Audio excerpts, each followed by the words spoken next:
নমস্কার, এমসি নিউজে আপনাদের স্বাগত। আপনাদের সঙ্গে আমি ঝুম্পা। বিস্তারিত খবরে যাওয়ার আগে চোখ রাখবো এই মুহূর্তের হেডলাইন্সে। কালিয়াচকে চোরি অনন্তপুর সীমান্তে জাল নোট পাচারকারীকে গ্রেফতার করল বিএসএফ। উদ্ধার প্রায় 2.5 লক্ষ টাকার ভারতীয় জাল নোট। আজ বিশ্ব প্রতিবন্ধী দিবস। নানা অনুষ্ঠান জেলা জুড়ে। প্রতিবন্ধীদের নিয়ে র্যালি মালদা জেলা প্রশাসন এবং সমাজ কল্যাণ দপ্তরে। গাজলে আদিনা স্টেশনের রেল লাইনের ওপর ছিঁড়ে পড়ল বিদ্যুতের তার। বিপর্যয়ের আশঙ্কায় দীর্ঘক্ষণ স্তব্ধ রেল যোগাযোগ। এবং উত্তর দিনাজপুরের ইসলামপুর পঞ্চায়েত সমিতি হাতছাড়া হল বামেদের। তৃণমূল পরিচালিত নতুন বোর্ডের সভাপতির দায়িত্বে রহিমা খাতুন। আসছি বিস্তারিত খবরে। কালিয়াচকে চোরি অনন্তপুর সীমান্তে ধৃত জাল নোট পাচারকারী। সীমান্তে টহলদারির সময় বিএসএফ এর জওয়ানরা গ্রেপ্তার করে তাকে। উদ্ধার করা হয় প্রায় 2,57,000 টাকার ভারতীয় জাল নোট। ধৃত যুবককে আজ কালিয়াচক থানায় হস্তান্তরিত করা হলে তাকে মালদা জেলা আদালতে পাঠায় পুলিশ। ফের জাল নোট উদ্ধার কালিয়াচকে। গ্রেপ্তার করা হয়েছে রেজাকুল হক নামে বছর 25-এর এক যুবককে। কালিয়াচক থানা সূত্রে জানা গেছে, ধৃত যুবকের বাড়ি চোরি অনন্তপুর 200 বিঘার জামশেদটোলা গ্রামে। মঙ্গলবার রাতে ভারত বাংলাদেশ সীমান্তের কাঁটাতারের কাছে সন্দেহজনকভাবে ঘোরাঘুরি করছিল সে। সেই সময় চোরি অনন্তপুর সীমান্তে টহলরত 125 নম্বর ব্যাটালিয়নের জওয়ানেরা আটক করে তাকে। তল্লাশি চালিয়ে তার কাছ থেকে পাওয়া যায় 2,56,500 টাকার ভারতীয় জাল নোট। এর মধ্যে 20টি রয়েছে 1000 টাকার নোট, বাকি 473টি 500 টাকার নোট।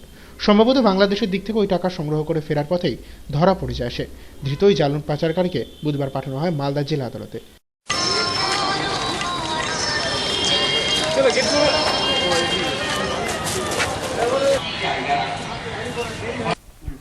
আজ বিশ্ব প্রতিবন্ধী দিবস। মালদা জেলা প্রশাসন এবং সর্বশিক্ষা মিশনের উদ্যোগে দিনটি পালন করা হলো যথাযোগ্য মর্যাদায়। এদিন জেলার প্রশাসনিক ভবনের সামনে থেকে আয়োজিত একটি র্যালি পরিক্রমা করে শহরের বিভিন্ন পথ। পরে বিএসএর ময়দানে সবলা মেলার মঞ্চ থেকে দুস্থ প্রতিবন্ধীদের হাতে তুলে দেওয়া হয় সহায়ক সামগ্রী। অনুষ্ঠানে উপস্থিত ছিলেন রাজ্যের 2 মন্ত্রী সহ জেলা প্রশাসনের শীর্ষকর্তারা। প্রতি বছর 3রা ডিসেম্বর সারা বিশ্ব জুড়ে সাড়ম্বরে পালন করা হয় বিশ্ব প্রতিবন্ধী দিবস। শারীরিক এবং মানসিকভাবে যাদের সমস্যা রয়েছে তাদের অধিকার রক্ষা এবং সমাজে সুস্থ স্বাভাবিকভাবে বেঁচে থাকার অধিকার সুনিশ্চিত করতে নেওয়া হয় অঙ্গীকার। এই উদ্দেশ্যে আয়োজন করা হয়ে থাকে বিভিন্ন ধরনের কর্মসূচি। বুধবার মালদা জেলাতেও দিনটি পালন করা হয় যথেষ্ট উৎসাহ উদ্দীপনার মধ্য দিয়ে। এদিন মালদা জেলা প্রশাসনিক ভবনের সামনে থেকে আয়োজন করা হয় এক বর্ণাঢ্য শোভাযাত্রার। প্রতিবন্ধীদের নিয়ে আয়োজিত এই শোভাযাত্রায় সামিল হন মালদার অতিরিক্ত জেলাশাসক দেবতোষ মণ্ডল, সর্বশিক্ষা মিশনের জেলা প্রকল্প আধিকারিক চিন্ময় রায় সহ আরও অনেকে। শহরের বিভিন্ন পথ পরিক্রমার পর এই র্যালি শেষ হয় ডিএসএ ময়দানের সবলা মেলায়। সভাপতি, শিক্ষক মহাশয়রা,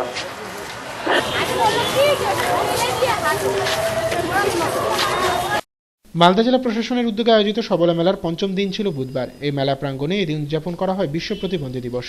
প্রতিবন্ধীদের নিয়ে এদিন অনুষ্ঠিত হয় অঙ্কন প্রতিযোগিতা। এছাড়াও বেশ কিছু দুস্থ প্রতিবন্ধীর হাতে ট্রাইসাইকেল, হুইল চেয়ার সহ সহায়ক সামগ্রী তুলে দেওয়া হয় এই অনুষ্ঠানে। এদিনের এই অনুষ্ঠান মঞ্চে উপস্থিত ছিলেন রাজ্যের খাদ্য প্রক্রিয়াকরণ ও উদ্যান পালন দপ্তরের মন্ত্রী কৃষ্ণেন্দ্র নারায়ণ চৌধুরী, মন্ত্রী সাবিত্রী মিত্র, জেলাশাসক শরৎ কুমার দ্বিবেদী, পুলিশ সুপার প্রসূন ব্যানার্জি সহ আরও অনেকে। দিনটির গুরুত্ব তুলে ধরার পাশাপাশি প্রতিবন্ধীরা যাতে সমাজের কোনো অধিকার থেকে বঞ্চিত না হন সে বিষয়েও সাধারণ মানুষকে সচেতন করার আহ্বান জানান উপস্থিত বিশিষ্ট অতিথিরা।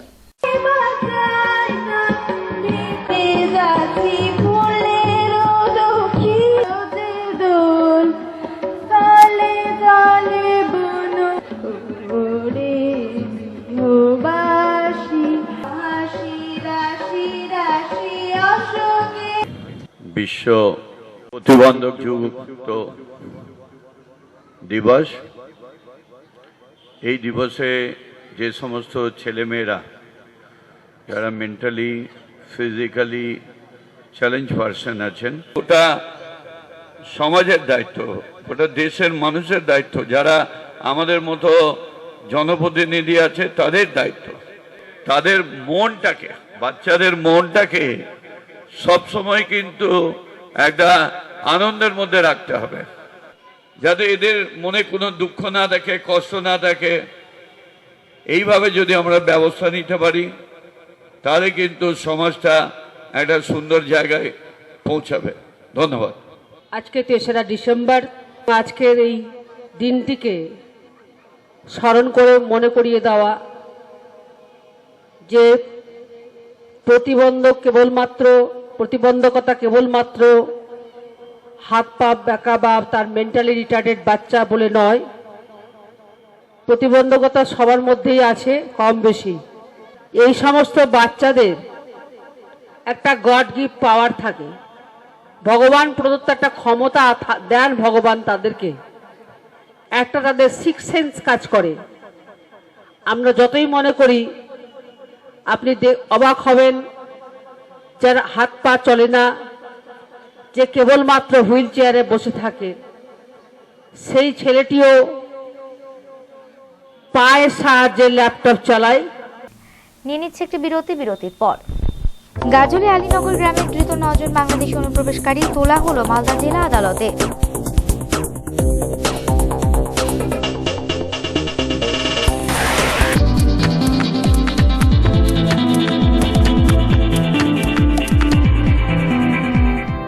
সময়ের সঙ্গে সঙ্গে দৌড়চ্ছি আমরা, তার মাঝে রয়েছে হাজারো কাজের ব্যস্ততা। এই ব্যস্ততার মাঝে কি ঘটলো আজ সারাদিনে, তা জানতে প্রতিদিন রাত 10টায় চোখ রাখুন টপ 7-এ।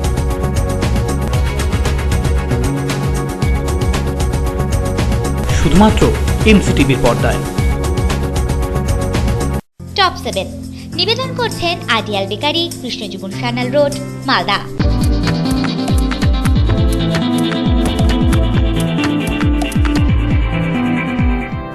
ফিরে এলাম বিরতির পর। গাজলের রানীনগর গ্রাম থেকে গ্রেপ্তার 9 জন বাংলাদেশি অনুপ্রবেশকারী। গ্রেপ্তার করা হয়েছে তাদের আশ্রয়দাতাকেও। ধৃতদের আজ মালদা জেলা আদালতে পাঠানোর পর জিজ্ঞাসাবাদের জন্য নিজেদের হেফাজতে নেয় গাজল থানার পুলিশ। সম্প্রতি বর্ধমানের খাগড়াগড় কাণ্ডের তদন্তে বাংলাদেশে গিয়েছিলেন এনআইএর একটি প্রতিনিধি দল। সে দেশের সরকারের তরফে 100 জন সন্দেহভাজন জঙ্গির একটি তালিকা তুলে দেওয়া হয় ভারতীয় গোয়েন্দা বাহিনীর হাতে। তাদের মধ্যে 4-5 জন ধরা পড়লেও সকলেই পলাতক। তাদের খোঁজে চলছে চিরুনি তল্লাশি। এই পরিস্থিতির মধ্যে মঙ্গলবার গাজলের আলীনগর গ্রাম থেকে সন্দেহভাজন 9 জন বাংলাদেশি যুবককে গ্রেপ্তার করেছে গাজল থানার পুলিশ। বৈধ কোনো অনুমোদন ছাড়া ভারতীয় ভূখণ্ডে তারা প্রবেশ করেছিল বেশ কয়েকদিন আগেই। আলীনগরের জনৈক চাঁদ মোহাম্মদের বাড়িতে আশ্রয় নিয়েছিল প্রত্যেকে। গোপন সূত্রে খবর পেয়ে গাজল থানার পুলিশ গ্রেপ্তার করে তাদের। ধৃতদের বুধবার পেশ করা হয় মালদা জেলা আদালতে।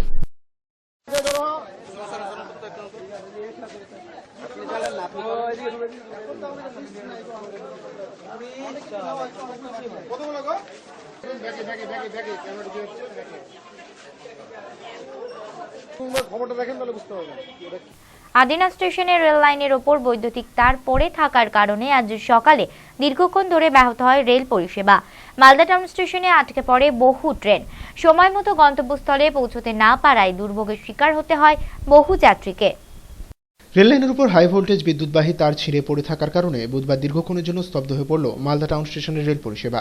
ফলে চূড়ান্ত দুর্ভোগের মধ্যে পড়তে হয় যাত্রীদের। রেল দপ্তর সূত্রে খবর, এদিন গাজলের আদিনা স্টেশনের কিছুটা দূরে রেললাইনের উপর আচমকাই বিদ্যুৎবাহী তার ছিঁড়ে পড়ে।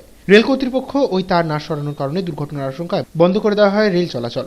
ফলে সকালে মালদা টাউন স্টেশনে আটকে পড়ে শিলিগুড়িগামী একাধিক ট্রেন। যাত্রীদের অভিযোগ, এই বিষয়ে অনুসন্ধান কেন্দ্রে যোগাযোগ করেও কোনো লাভ হয়নি। কতক্ষণে পরিষেবা স্বাভাবিক হবে তার কোনো সদুত্তর দিতে পারেনি রেল কর্মীরা। ফলে একসময় ক্ষোভে ফেটে পড়েন তারা।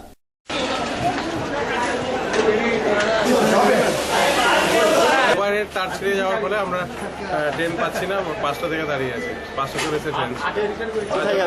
আমরা এনজিপি যাবো। জানিয়েছে না, 2 ঘন্টা পর্যন্ত জানায়নি, পরে লাস্টে জানিয়েছে। আমরা জানালো যে তার ছিঁড়ে যাওয়ার পরে ট্রেনটা যাওয়া যাচ্ছে। লাইনের তার কেটে গেছে, ছিঁড়ে গেছে, এই জন্য গাড়ি সব লেটে চলছে। এখন পর্যন্ত ট্রেনটা যাবেন পদাতিক এখনো তো আসেনি, বোধ হয় এখনো আসেনি। কটা বাজলো এখন? এখন বাজে 8:20 নিয়েছেন। এখন পর্যন্ত গাড়ি কোথায় আটকা পড়ে আছে কিছু এখন পর্যন্ত বলেনি। আমরা ওই অবস্থায় এই স্ট্যান্ড মানে এই লাইন থেকে ওই লাইনে যাচ্ছি, ওই লাইন থেকে এই লাইনে আসছি, এখন পর্যন্ত কোনো পাচ্ছি না। অন্যদিকে এদিন রেলপথে কলকাতা যাবার পথে রেল পরিষেবা বন্ধ থাকা আটকে পড়েন সাংসদ মৌসুম ব্যানার্জির নুরো। দীর্ঘক্ষণ তাকে অপেক্ষা করতে হয় স্টেশনে। তিনি জানান, বিষয়টি নিয়ে ডিআরএম এর সঙ্গে যোগাযোগ করা হলেও তিনি কিছু জানাতে পারেননি, শুধুই শীঘ্র সমস্যা মিটে যাবার আশ্বাস দেন। তো অবাক হয়ে যাচ্ছে, এতগুলো ট্রেন আটকে আছে কিন্তু রেল দপ্তরের কোনো ভূক্ষেপই নেই। আমি খবরটা পেলাম, আমি ডিআরএম সাহেবকে ফোন করছি এবং ওনাকে রিকোয়েস্ট করবো যে ইমিডিয়েটলি যেন ব্যবস্থা নেই। এতগুলো প্যাসেঞ্জার আটকে আছে, একটাও ট্রেন। আর সবচেয়ে বড় কথা হচ্ছে ইনকোয়ারিতে কেউ কিছু জানতেও পারছে না। পুরো বিষয়টা আমি দেখছি, আমি ডিআরএম সাহেবের সঙ্গে কথা বলছি। আপনি কোথায় যাচ্ছেন? আমি কলকাতায় যাচ্ছি। আপনার ট্রেনটাও তো লেট। আমার ট্রেনও লেট, আমিও ওয়েট করছি স্টেশনে। কাজ থেকে বাড়ি ফেরার পথে ডাম্পারের ধাক্কায় মৃত্যু হলো এক রেল কর্মীর। মর্মান্তিক এই ঘটনাটি ঘটেছে কালিয়াচকের রাজনগর হাই স্কুলের কাছে 34 নম্বর জাতীয় সড়কের ওপর। মৃতদেহটি উদ্ধার করে আজ ময়নাতদন্তের জন্য পাঠায় কালিয়াচক থানার পুলিশ। কাজ সেরে বাড়ি ফেরার পথে দুর্ঘটনায় মৃত্যু হলো এক রেল কর্মীর। মৃতদেহটি উদ্ধার করে বুধবার ময়নাতদন্তের জন্য মালদা মেডিকেল কলেজ হাসপাতালে পাঠায় কালিয়াচক থানার পুলিশ। মৃত এই রেল কর্মীর নাম ভাদু মণ্ডল। কালিয়াচকের রাজনগর গ্রামের বাসিন্দা ছিলেন তিনি। কাজ করতেন চামাগাম স্টেশনের গ্যাংম্যান হিসেবে। প্রতিদিনের মতো মঙ্গলবারও তিনি স্টেশনে কাজ শেষ করে বাড়ি ফিরছিলেন। সেই সময় রাজনগর হাই স্কুলের কাছে 16 মাইলের দিকে যাওয়া একটি ডাম্পার ধাক্কা মারে ভাদু মণ্ডলকে। রাস্তার ধারে ছিটকে পড়ে ঘটনাস্থলে মৃত্যু হয় তার। স্থানীয় বাসিন্দারা চালক সহ ঘাতক গাড়িটিকে আটক করেন। পরে কালিয়াচক থানার পুলিশ ঘটনাস্থলে পৌঁছলে চালককে তুলে দেওয়া হয় পুলিশের হাতে। মৃতদেহটি উদ্ধার করে ময়নাতদন্তের জন্য পাঠায় পুলিশ। মর্মান্তিক এই ঘটনায় শোকের ছায়া নেমে এসেছে মৃতের পরিবারে। বয়স কত? বয়স 60 বছর 6 মাস প্রায়। রেলে গ্যাংম্যান ডিপার্টমেন্টে মেট ছিল আর কি। কোন স্টেশনে? চামাগ্রাম সেকশনে। ডিউটি থেকে বাড়ি ফিরছিল। বাড়ির কাছাকাছি রাজনগর হাই স্কুল মোড়, তার পাশেই বাড়ি। সেখানে ও হেঁটে আসছিল আর কি। একটা ডাম্পার রাজনগর থেকে 16 মাইল মুখে আসছিল আর কি। সেই ডাম্পারে ওকে চাপা দিয়েছে দিয়ে সঙ্গে সঙ্গে সেই ঘটনাস্থলে মারা যায়। দক্ষিণ দিনাজপুর জেলার তপন থানার চেচরা রামপাড়ায় প্রাথমিক বিদ্যালয়ে বিষাক্ত ফল খেয়ে অসুস্থ বেশ কিছু শিশু। বাড়িতে ফেরার পরেই তাদের শারীরিক অবস্থার অবনতি হতে শুরু করে। তার মধ্যে 5 জনের অবস্থা আশঙ্কাজনক হওয়ার কারণে ভর্তি করা হয় গঙ্গারামপুর মহকুমা হাসপাতালে। বিষাক্ত ফলকে অসুস্থ 15 থেকে 16 জন স্কুল ছাত্র। তাদের মধ্যে কয়েকজনের শারীরিক অবস্থা উদ্বেগজনক হওয়ার কারণে ভর্তি করা হয় গঙ্গারামপুর মহকুমা হাসপাতালে। জানা গেছে মঙ্গলবার দুপুরে দক্ষিণ দিনাজপুর জেলার তপন থানার চেচরা রামপাড়া গ্রামের একটি প্রাথমিক বিদ্যালয়ের বেশ কয়েকজন ছাত্র ভেরিন্ডা ফল খেয়ে ফেলে। বাড়ি ফেরার পর তারা প্রত্যেকে অসুস্থ হয়ে পড়ে। শুরু হয় পেট ব্যথা এবং বমি। প্রথমে গ্রামীণ চিকিৎসকদের কাছে নিয়ে যাওয়া হয় অসুস্থ শিশুদের, কিন্তু সেখানে চিকিৎসা করে তাদের শারীরিক অবস্থার কোনো উন্নতি না হওয়ার কারণে শেষ পর্যন্ত তাদের ভর্তি করা হয় গঙ্গারামপুর মহকুমা হাসপাতালে। কোথা থেকে তারা এই বিষাক্ত ফল পেল তা নিয়ে ধন্দের সকলেই। মোটামুটি বেলা 2-2:30 দিকে তো স্কুল, আর 3টার দিকে হচ্ছে ওদের খাওয়ার জন্য দেয়। কারণ খাওয়ার আগেই না পরে ওরা কি যেন একটা বিষাক্ত ফল খেয়েছে আর কি। কজন খেয়েছিল? 15-16 জন। তারপরে খাওয়ার পরে তো বাড়ির যায় তো সব বমি টমি করতেছে, কেউ পাতলা পায়খানা করতেছে। করার পরেই তো তারপর আমরা দেখে শুনে তো আমাদের 2 জন হসপিটালে নিয়ে চলে আসলাম। আর কেউ ওই সব হাতুড়া ডাক্তার দেখাচ্ছে আর কি। নিয়ে নিচ্ছে আর একটি বিরতির পর শহরের রথবাড়ি মোড় থেকে ছিনতাইবাজকে গ্রেফতার করল ইংরেজবাজার থানার পুলিশ। উদ্ধার বেআইনি আগ্নেয়াস্ত্র।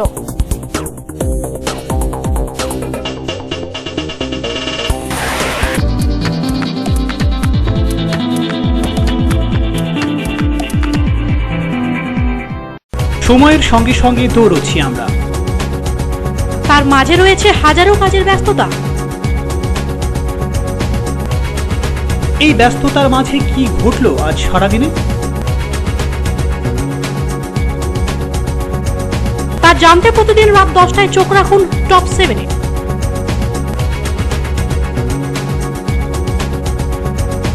শুধুমাত্র এমসিটিভির পর্দায়। টপ 7 নিবেদন করছেন ideal bakery, Krishnajiban Sanyal road, Malda.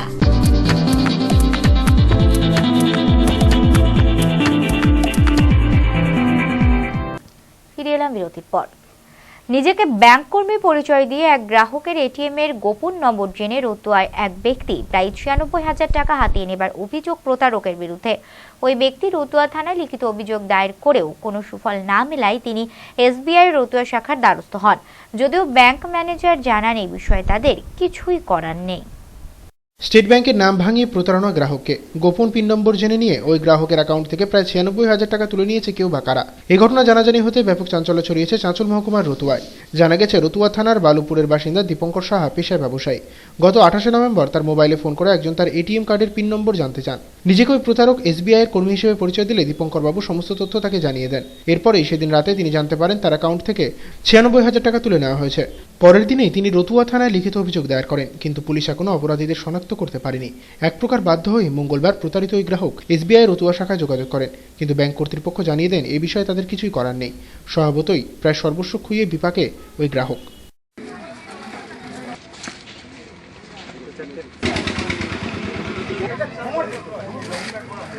6টা নাগাদ আমার মোবাইলে ফোন আসে।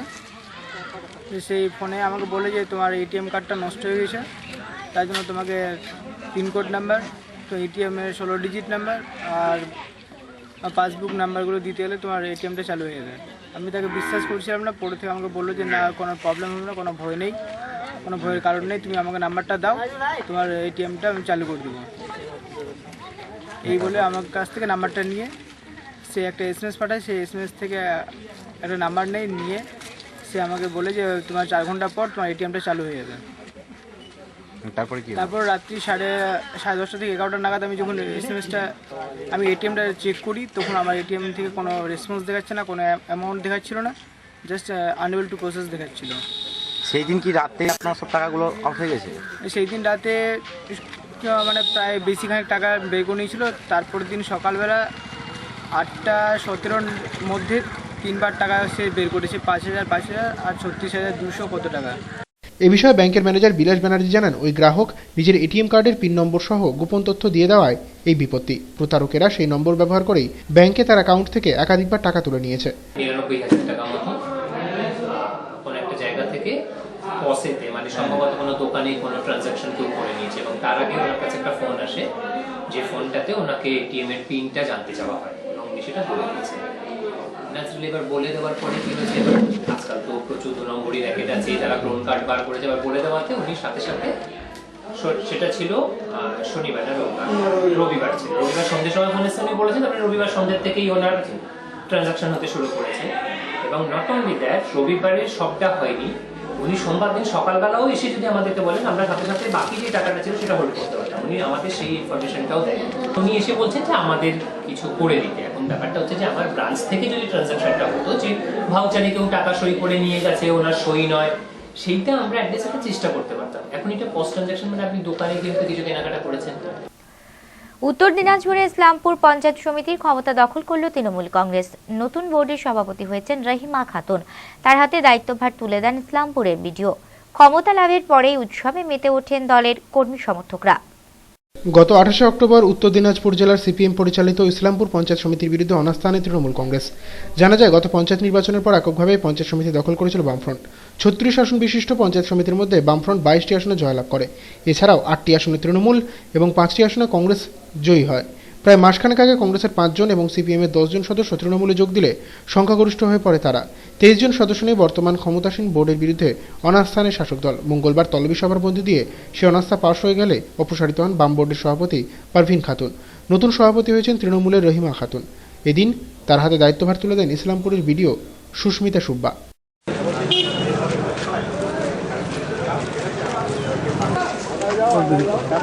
না, আজকে এটা আনকন্টেস্টেড হিসাবে হয়েছে, মানে একজন প্রস্তাব করেছে আর একজন সেকেন্ড করেছে নামটা রহিমা খাতুন হিসাবে। তাহলে যাকে উনি করেছেন তারপরে এটা আনকন্টেস্টেড হলো, অন্য সেকেন্ড প্রস্তাব তো উঠলো না বলে ইট ইজ আনকন্টেস্টেড ডিক্লেয়ার্ড। 23 জনই ওনার ফেভারি ছিল। ওনাকে নোটিস করা হয়েছে। এবার যে উনি যেটা চলে আসেন, এটা 3 দিন ভিতরে প্রিসক্রাইব অথরিটি ওনাকে সি হিসাবে একটা নোটিস দিয়ে দেবেন ফর সভাপতি অফ ইসলামপুর পঞ্চায়েত সমিতি রহিমা খাতুন। বামেদের হাত থেকে ক্ষমতা ছিনিয়ে নেবার পর এদিন খুশিতে মাতোয়ারা হন তৃণমূল কংগ্রেসের কর্মী সমর্থকেরা।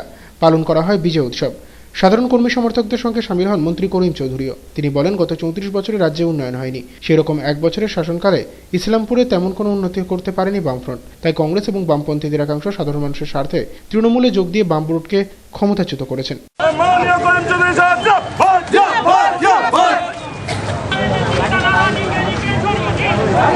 তৃণমূল কংগ্রেসের হাতে আসলো তো মমতা ব্যানার্জির উন্নয়নের ধরের সঙ্গে ইসলামপুর পঞ্চায়েত সমিতি এবার আমাদের সঙ্গে চলে আসছে মমতা ব্যানার্জির সঙ্গে। যে উন্নয়ন মমতা ব্যানার্জি যে করতেছে, সেই উন্নয়নের ধরার জন্য ইসলামপুর পঞ্চায়েত সমিতি আমাদের এই উন্নয়নের সামিল হয়ে গেছে। এখন আমাদের সভাপতি হলো, সিপিএমের সভাপতি ছিল, তাদের সরিয়ে এখানকার সমস্ত পঞ্চায়েত সমিতিরা মেম্বাররা সদস্যরা সরিয়ে এখন নতুন সভাপতি করলো আমাদের এই রহিমা খাতুনকে। এবার রহিমা খাতুন আমাদের নতুন সভাপতি পঞ্চায়েত সমিতির, আর খুঁটিদারি হলো আমাদের সহকারী সভাপতি টিএমসি জিতে এসেছে। আমাদের এখানে যারা সিপিএমের ছিল, যা কংগ্রেসের ছিল, অনেকে আমাদের সঙ্গে যোগ দিয়ে এখন বলছে না আমরা মমতার সঙ্গে থাকবো। শহরের রথবাড়ির থেকে গ্রেপ্তার সন্দেহভাজন এক যুবক। পাইপগান এবং কার্তুজ সহ ওই যুবককে গ্রেপ্তার করে ইংরেজবাজার থানার পুলিশ। ধৃতকে দিন তোলা হয় মালদা জেলা আদালতে। ছিনতাইয়ের আগে ইংরেজবাজার থানার পুলিশের জালে ধৃত এক যুবক। পুলিশ সূত্রে জানা গেছে ধৃত যুবকের নাম নদী মিয়া, বয়স আনুমানিক 18 বছর। ইংরেজবাজারের মিল্কির জিএস কলোনিতে তার বাড়ি। বেআইনি একটি আগ্নেয়াস্ত্র নিয়ে ছিনতাইয়ের উদ্দেশ্যে সে শহরে রথবাড়ি মোড়ে আসে। গোপন সূত্রে খবর পেয়ে ইংরেজবাজার থানার পুলিশ ঘটনাস্থলে হানা দিয়ে তাকে ধরে ফেলে। তল্লাশি চালিয়ে তার কাছ থেকে পাওয়া যায় একটি পাইপ গান এবং 1 রাউন্ড কার্তুজ। এরপরই গ্রেপ্তার করা হয় তাকে। ধৃত নদী মিয়াকে এদিনই মালদা জেলা আদালতে তোলার পর জিজ্ঞাসাবাদের জন্য পুলিশি হেফাজতে নেওয়া হয়।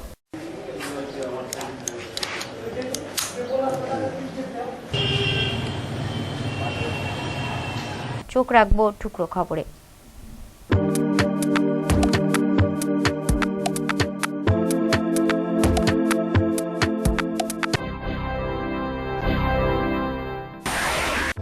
কেন্দ্রের বিজেপি সরকার এবং রাজ্যের বিরোধী দলগুলির বিরুদ্ধে পথে নামল কুশমন্ডি ব্লক তৃণমূল যুব কংগ্রেস। তাদের একটি মিছিল এদিন পথ পরিক্রমা করে, পাশাপাশি অনুষ্ঠিত হয় পথসভা।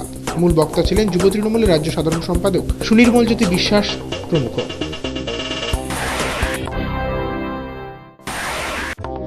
ভূমিহীন মানুষদের জমির পাট্টা তুলে দেওয়া হলো ব্লক ভূমি সংস্কার দপ্তর থেকে। জমির পাট্টা বিলি উপলক্ষে মালগাঁও পঞ্চায়েত অফিসে একটি ক্যাম্প করা হয়। উপস্থিত ছিলেন পঞ্চায়েত সমিতির সভাপতি মিঠু জোয়ারদার, এসডিএলআরও রঞ্জিত হালদার প্রমুখ।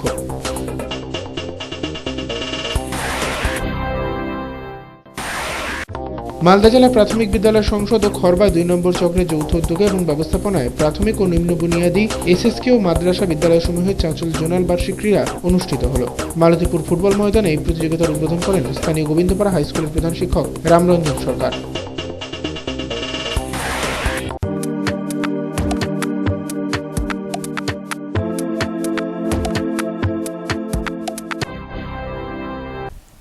এখন থেকে বিশ্বের যে কোনো প্রান্তে বসে যে কোনো সময় এমসি নিউজ দেখুন ইন্টারনেটে। লগ অন করুন www.liveupnews.com। সারাদিনের বাছাই করা খবর দেখতে চোখ রাখুন প্রতিদিন ঠিক রাত 9টায়। শেষ করার আগে সংবাদ শিরোনাম আরও একবার। কালিয়াচকে চোরি অনন্তপুর সীমান্তে জাল নোট পাচারকারীকে গ্রেপ্তার করল বিএসএফ। উদ্ধার প্রায় 2.5 লক্ষ টাকার ভারতীয় জাল নোট। আজ বিশ্ব প্রতিবন্ধী দিবস। নানা অনুষ্ঠান জেলা জুড়ে প্রতিবন্ধীদের নিয়ে র্যালি মালদা জেলা প্রশাসন এবং সমাজ কল্যাণ দপ্তরে। গাজরে আদিনাথ স্টেশনের রেল লাইনের ওপর ছিঁড়ে পড়ল বিদ্যুতের তার। বিপর্যয়ের আশঙ্কায় দীর্ঘক্ষণ স্তব্ধ রেল যোগাযোগ। এবং উত্তর দিনাজপুরের ইসলামপুর পঞ্চায়েত সমিতি হাতছাড়া হল বামেদের। তৃণমূল পরিচালিত নতুন বোর্ডের সভাপতির দায়িত্বে রহিমা খাতুন। এখনকার মতো এমসি নিউজ এ পর্যন্তই। চোখ রাখুন পরবর্তী বুলেটিনে। নমস্কার।